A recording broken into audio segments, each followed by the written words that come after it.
Right సంగారెడ్డిలో మాజీ మంత్రి హరీష్ రావు మాట్లాడుతున్నారు. ఇప్పుడు లైవ్ చూద్దాం. ఒకటేసారి డబ్బులు ఇస్తామంటున్నారు. చెరుకు పంట అది సంవత్సరం పంట, ఒకేసారి డబ్బులు ఇస్తారట. పసుపుకు ఒకేసారి ఇస్తారట. అల్లంకు ఒకేసారి ఇస్తారట. అంటే దీన్ని బట్టి రైతులు నష్టపోతారు. ముఖ్యంగా పండ్ల తోటలు, ఆయిల్, పామ్ ఆయిల్ కానీ ఇవన్నీ పంటలకు కూడా ఒకేసారి డబ్బులు ఇస్తామంటే ఇది రైతు నోట్లో మట్టి కొట్టడమే. ఇవాళ మన రాష్ట్రంలో 1,50,00,000 ఎకరాలు వానకాలంలో సాగైతుంది. యాసంగికి వచ్చేవరకు ఏమైతుంది?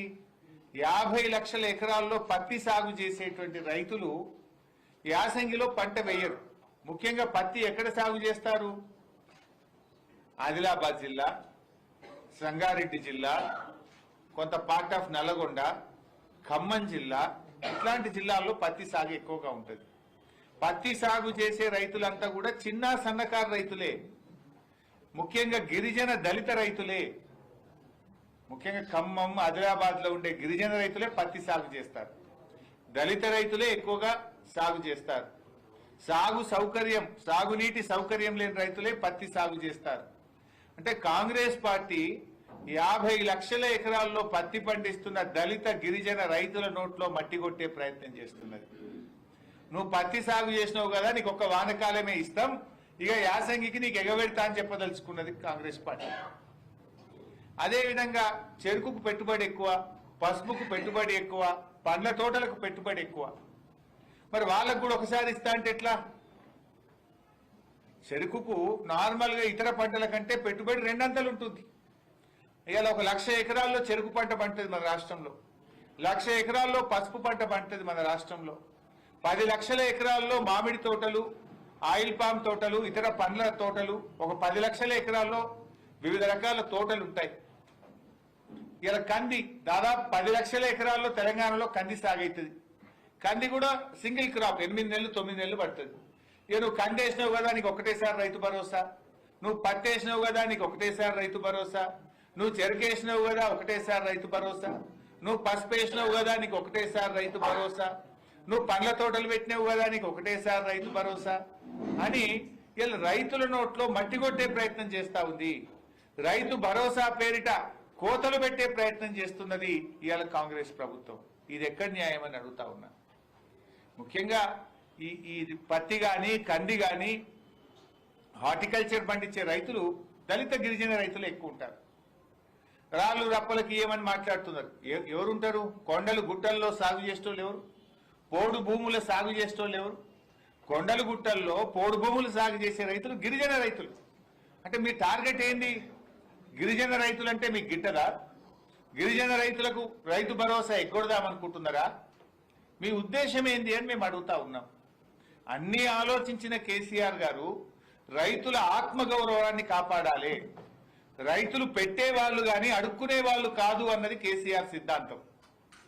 రైతులు దేశానికి అన్నం పెట్టేవాళ్ళు, అందరికీ కడుపు నిండి అన్నం పెట్టి ప్రజల్ని బతికించేవాడు రైతు. అందరికీ పెట్టే రైతును ఇలా కేసీఆర్ ఆత్మగౌరవం పెంచి రైతు యొక్క విలువను, రైతు గౌరవాన్ని కేసీఆర్ పెంచే ప్రయత్నం చేసిండు. కానీ కాంగ్రెస్ పార్టీ ఏం చేస్తుంది? రైతును అడుక్కునేవాడిగా చిత్రీకరించే ప్రయత్నం చేస్తుంది. రైతులు దరఖాస్తులు పెట్టండి, కార్యాలయాల చుట్టూ తిరగండి, పైరవి కార్ల చుట్టూ తిరగండి అనే విధంగా రైతుల ఉసురు పోసే ప్రయత్నం చేస్తుంది. అందరికీ అన్నం పెట్టే రైతును అడుక్కునేవాడిగా మార్చకండి. మీ దగ్గర అన్ని వివరాలు ఉన్నాయి, అన్ని పంటలకు ఇవ్వండి. ఇలా దీర్ఘకాలిక పంటలుంటాయి, వర్షాధారిత పంటలుంటాయి, వారికి అన్యాయం చేయొద్దు. ఇప్పటికే పత్తి రైతులు చాలా ఇబ్బందుల్లో ఉన్నారు. ఈసారి అకాల వర్షాల వల్ల పత్తి దిగుబడి తగ్గింది. పత్తి రైతులకు పెట్టుబడి ఎక్కువ, ఆదాయం తక్కువ, అవకాశాలు లేక వర్షాధారితంగా గిరిజన దళిత రైతులే, ఎక్కువగా బీసీ రైతులే పత్తి పండిస్తారు. ఇవాళ నువ్వు ఆ రైతులకు అన్యాయం చేసే ప్రయత్నం చేస్తున్నావు. ఇవాళ ఎల్లుండి 4వ తారీఖు కేబినెట్ మీటింగ్ లో డిసైడ్ చేస్తామని లీకులు ఇస్తా ఉన్నారు. ఒకవేళ పత్తి రైతులకు కానీ, కంది రైతులకు కానీ, హార్టికల్చర్ రైతులకు కానీ మీరు అన్యాయం చేస్తే తస్మాత్ జాగ్రత్త అని చెప్పి హెచ్చరిస్తా ఉన్నాం. రైతు లోకం తిరగబడుతుంది అని చెప్పి హెచ్చరిస్తా ఉన్నాం. జరిగే పర్యవసానాలకు ప్రభుత్వం బాధ్యత వహించాల్సి వస్తుంది అని హెచ్చరిస్తా ఉన్నాం. ఆలోచించండి. ఇవాళ పంట ఒకటి కావచ్చు, కానీ దాని పెట్టుబడి ఎక్కువ. కందులు దాదాపు 10 నెలల పంట, చెరుకు ఏడాది పంట, పసుపు ఏడాది పంట, పత్తి 6-7 నెలల పంట. దాని పెట్టుబడి ఎక్కువ. మీరు ఒక పంట అని చెప్పి ఆ రైతులను అన్యాయం చేయొద్దు అని చెప్పి కూడా కాంగ్రెస్ పార్టీని హెచ్చరిస్తా ఉన్నాం. అందరి రైతులకు రైతు బంధు యథావిధిగా ఇవ్వాలని చెప్పి కూడా కోరుతా ఉన్నాం. ఇలా ఏమిచ్చింది కాంగ్రెస్ పార్టీ? ఈ ప్రభుత్వం అధికారంలోకి వచ్చిన తర్వాత కోతలు తప్ప రైతులకు ఇచ్చింది ఏమీ లేదు. మీరు ఒకసారి గమనిస్తే రుణమాఫీ సగం మందికే అయింది. బోనస్ 10 పంటలకు బోనస్ ఇస్తామని మేనిఫెస్టోలో పెట్టింది కాంగ్రెస్ పార్టీ.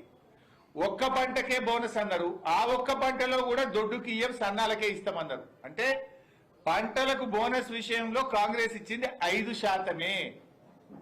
ఎందుకంటే 10 రకాల పంటలకు బోనస్ అని ఒక్క పంటకు బోనస్ ఇచ్చిండ్రు. ఆ ఒక్క పంటలో కూడా దొడ్డు వడ్లకి ఇయ్యం, సన్నాలకే ఇస్తామన్నారు. అంటే 5%. రైతు భరోసా వానకాలం ఎగ్గొట్టిండ్రు. యాసంగిలో సగానికి సగం కోత పెట్టడానికి కుట్రలు చేస్తున్నారు.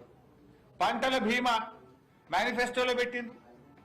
అసెంబ్లీలో బడ్జెట్ స్పీచ్ లో చెప్పారు, ఈ సంవత్సరం నుంచి కాంగ్రెస్ పార్టీ పంటల బీమా ప్రారంభిస్తామన్నారు. వానకాలంలోనేమో ఏమైందా పంటల బీమా అంటే యాసంగికి వెళ్ళిస్తామన్నారు. ఇప్పుడు యాసంగి వచ్చింది, పంటల బీమా ఏమైందా అంటే మళ్ళీ వచ్చే సంవత్సరం చూస్తామంటారు. పంటల బీమా గుండు 0. రైతులకు వ్యవసాయ పనిముట్లు ఇస్తాం, అది 0. ఒక్క పనిముట్లు ఈ సంవత్సరం ఇచ్చింది లేదు. పాడి రైతులకు 5 రూపాయల ప్రోత్సాహం అన్నారు, అది గాడిద గుడ్డు పెట్టిండ్రు. అన్ని ఉత్తాయి. మీరు ఏమిచ్చారు? పాడి రైతులకు 5 రూపాయల ప్రోత్సాహం అని మేనిఫెస్టోలో పెట్టిరి, గాడిద గుడ్డు పెట్టిరి. వ్యవసాయ పనిముట్లు ఇస్తామంటారు, గుండు 0 పెట్టిరి. రైతులకు పంటల బీమా అంటారు, దాన్ని 0 పెడితిరి. రైతు భరోసా సగానికి కోత పెట్టే కుట్ర చేయబడితిరి. రుణమాఫీ సగమే చేస్తుంది. బోనస్ చెప్పిన దాంట్లో 5 పైసలు ఇచ్చిండ్రు, 95 పైసలు ఎగబెట్టిండ్రు. 24 గంటల కరెంట్ అన్నారు, 16 గంటలకు మించి కరెంట్ వస్తలేదు. ఇక మరి మీరు ఇచ్చింది ఏంది? మీరు రైతులకు చేసింది ఏంది అని నేను అడుగుతున్నా. ఒక్కటన్నా రైతులకు ఇచ్చిన హామీ మీరు నిలుపుకున్నారా? అరే 2 లక్షల మీద అప్పున్నోళ్ళని ముఖ్యమంత్రి ఏమన్నాడు? పోన్రి బ్యాంకులలో జల్ది కట్టురు మీకు ఎత్తామన్నాడు. ముఖ్యమంత్రి మాట నమ్మి అప్పులు తెచ్చి 2 రూపాయలు 3 రూపాయల మిత్తికి తెచ్చి బ్యాంకులలో డబ్బులు కడితే ఆ 2 లక్షల పైన ఉన్న రైతులకు ఇవ్వాలటికి రుణమాఫీ అయితలేదు. నేను అడుగుతా ఉన్నా, 2 లక్షల పైన ఉన్నటువంటి రైతులకు ఎప్పుడు రుణమాఫీ చేస్తారో కట్ ఆఫ్ డేట్ పెట్టండి. ముఖ్యమంత్రి గారు నీ మాట నమ్మి మిత్తికి తెచ్చి బ్యాంకులలో 2 లక్షల పైన ఉన్న డబ్బు కడితే ఇవాళకి ఒక్క రైతుకు కూడా రుణమాఫీ కాలేదు. 2 లక్షల లోపున్నోళ్ళు కూడా చాలా మంది అలా ఇబ్బందుల్లో ఉన్నారు. ఇంకా చాలా మందికి రుణమాఫీ కాలేదు. మిత్తిల మీద పడ్డాయి. నువ్వు డిసెంబర్ 7 తారీఖు దాకానే మిత్తి మీ లెక్క పెట్టినావు. ఏడాది ఆలస్యంగా రుణమాఫీ చేసి ఏడాది మిత్తిలు రైతులతో కట్టించినావు. నువ్వు ఇవాళ రుణమాఫీ ఆలస్యం చేసింది నువ్వు. ఏ రోజు రుణమాఫీ చేస్తే ఆ రోజు దాకా మిత్తి కట్టిస్తావా? డిసెంబర్ 7 తారీఖుకే లెక్క పెడతావా? డిసెంబర్ 7, 2023 నాటికే లాస్ట్ అంటే మరి 6 నెలలు ఏడాది మిత్తిలు ఇవాళ రైతుల మీద పడతా ఉన్నాయి. ప్రతి రైతు 20,000, 30,000 ఈ రుణమాఫీ విషయంలో రైతుల మీద భారం పడతా ఉంది. ఇలా 2 లక్షల లోపు కూడా రేషన్ కార్డు నిబంధన పెట్టి, కుటుంబం నిబంధన పెట్టి, కుటుంబంలో ఒక్కరికనే నిబంధన పెట్టి ఇవాళ రుణమాఫీలో కూడా సగానికి సగం రేవంత్ రెడ్డి కోతలు పెట్టిండు. ఇలా ఈ రైతుల పట్ల కాంగ్రెస్ పార్టీ వైఖరిని మేము తీవ్రంగా ఖండిస్తా ఉన్నాం. అందరికీ అన్నం పెట్టే రైతన్నను అడుక్కునేవాడిగా మార్చొద్దు.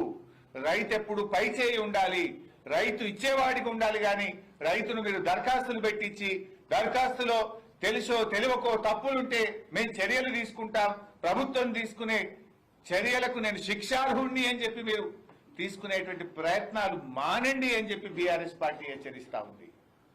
మీ దగ్గర డేటా ఉంది, ఇదేం కొత్త స్కీమ్ కాదు, నువ్వేం కొత్తగా ఇస్తలేవు. 11 సార్లు కేసీఆర్ ఇచ్చిండు కదా, అదే పద్ధతిలో 5,000కు బదులు 7,500 ఇస్తాను నువ్వు నమ్మించినావు. నమ్మించి గడ్డనెక్కినావు. మరి గడ్డనెక్కిన తర్వాత నీవు ఇచ్చిన వాగ్దానాన్ని అమలుపరచు. బాండ్ పేపర్ల మీద రాసిచ్చినావు కదా 7,500 ఇస్తాను. వెంటనే వానకాలం యాసంగి పైసలు 15,000 రూపాయలు విడుదల చేయాలని చెప్పి కూడా ఈరోజు బీఆర్ఎస్ పార్టీ డిమాండ్ చేస్తుంది. అదేవిధంగా వ్యవసాయ కూలీలు, ఇప్పుడు వ్యవసాయ కూలీలకు 28వ తారీఖు నాడే డబ్బులు ఇస్తా అని ఉప ముఖ్యమంత్రి గారు స్టేట్మెంట్ ఇచ్చారు. మరి డిసెంబర్ 28 పోయింది, జనవరి 1వ తారీఖు వచ్చింది, మాట తప్పింది. ఎందుకు లేట్ అయిందని తెలుసుకుంటే దాంట్లో కూడా ఎట్లా వడబోత చేయొచ్చని బాగా కష్టపడి పనిచేస్తుండట, ఏది వేస్తారట. వ్యవసాయ కూలీలను తగ్గించడానికి, తక్కువ మందికి ఇవ్వడానికి ఇలా ఏరువేతకు బాగా కష్టపడుతున్నారట సెక్రటరియట్లో. ఈ రాష్ట్రంలో 54 లక్షల ఉపాధి హామీ కార్డులు ఉన్నాయి. 54 లక్షల ఉపాధి హామీ కార్డులు ఉన్నాయి. దీని కింద 1,04,00,000 మంది కూలీలు పనిచేస్తున్నారు. అంటే భార్య భర్త కావచ్చు, తండ్రి కొడుకు కావచ్చు, ఒక కార్డు మీద కుటుంబానికి ఒక కార్డు ఉంటుంది. 54 లక్షల ఉపాధి హామీ కార్డులు, 1,04,00,000 మంది కూలీలు పనిచేస్తా ఉన్నారు. అంటే మరి ఉపాధి హామీలో పనికి పోతున్నారంటే ఎవరు పోతారు? బతుకుదెరువు లేనటువంటి వాళ్ళు. కూలీ కనుకనే కూలి పనికి పోతారు. మరి అక్కడ మళ్ళీ ఏరువేత ఎందుకు? ఇప్పుడు అక్కడ ఏందట, నీకేమైనా భూమి ఉన్నదా అని చూస్తారట. గుంట ఉన్నదా, 5 గుంటలు ఉన్నదా, 3 గుంటలు ఉన్నదా, 2 గుంటలు ఉన్నదా, అర్ధెకరం ఉన్నదా, పావు ఎకరం ఉన్నదా? పావు ఎకరంలో పంట వండుతుందా? వాళ్ళు బతుకుతారా? కొన్ని రాళ్ల భూములు ఉంటాయి, కొన్ని గుట్టల భూములు ఉంటాయి, ప్రభుత్వం ఇచ్చిన అసైన్డ్ భూములు ఉంటాయి, సాగునీటి సౌకర్యం ఉండదు, కరెంటు సౌకర్యం ఉండదు, రూపాయి పంట పంటది, పేరుకు మాత్రం 5 గుంటలో 10 గుంటలో ఉంటుంది. వాళ్ళను కూడా ఏది వేస్తా, ఇంటికి ఒకరికే ఇస్తా, నువ్వు రోజు కూలికి పోతేనే ఇస్తా, 100 పని దినాలు పూర్తి చేస్తేనే ఇస్తా, లేదు 50 పని దినాలు పూర్తి చేస్తేనే ఇస్తా అని కోతలు పెట్టి వ్యవసాయ కూలీలకు ఇస్తామన్న 12,000 కూడా ఎగబెట్టి కుట్ర చేస్తా ఉన్నారు. ఇది అన్యాయం కదా. ఒక కుటుంబానికి ఉన్నదే 100 పని దినాలు, నువ్వు కోతలు పెట్టే ప్రయత్నం చేయొద్దు. ఉపాధి హామీ మట్టి పనికి పోయే వాళ్ళు ఎవరు పోతారు? గడపార పట్టుకొని పార పట్టుకొని పొద్దుగాల 6 గంటలకు లేచి మట్టి పనికి పోయేవాడు కూలి కాకపోతే ఏంటి? ఆ కూలికి కూడా వడబోతలా? ఆ కూలికి కూడా పరీక్షలా? ఆ కూలీలను కూడా అవమానపరుస్తారా? కూలికి కూడా వెలగడతారా? కూలీలను కూడా ఇంకా మీరు రకరకాల దాంతో ఏరివేస్తారా? ఇది ఏం పద్ధతి అని మేము అడుగుతా ఉన్నాం.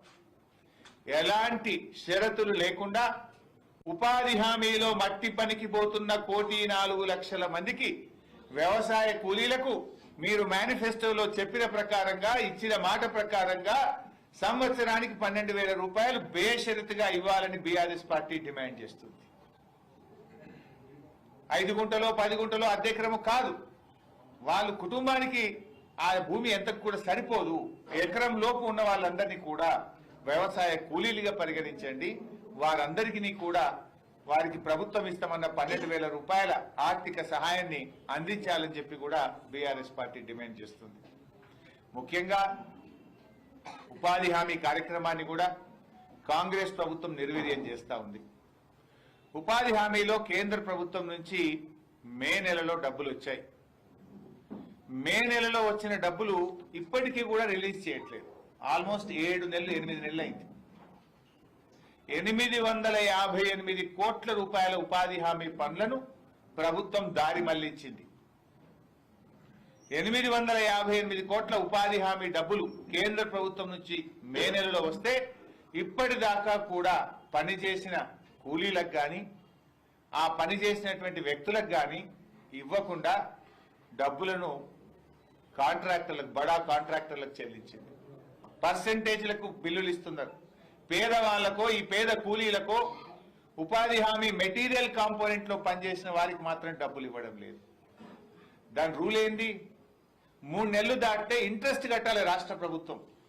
కేంద్ర ప్రభుత్వం డబ్బులు ఇచ్చిన 3 నెలల్లోగా చెల్లించకపోతే రాష్ట్ర ప్రభుత్వం వడ్డీతో సహా కేంద్ర ప్రభుత్వానికి తిరిగి కట్టాల్సి ఉంటుంది. అంటే ఏంది, మీరు నియమ నిబంధనలు లేవా?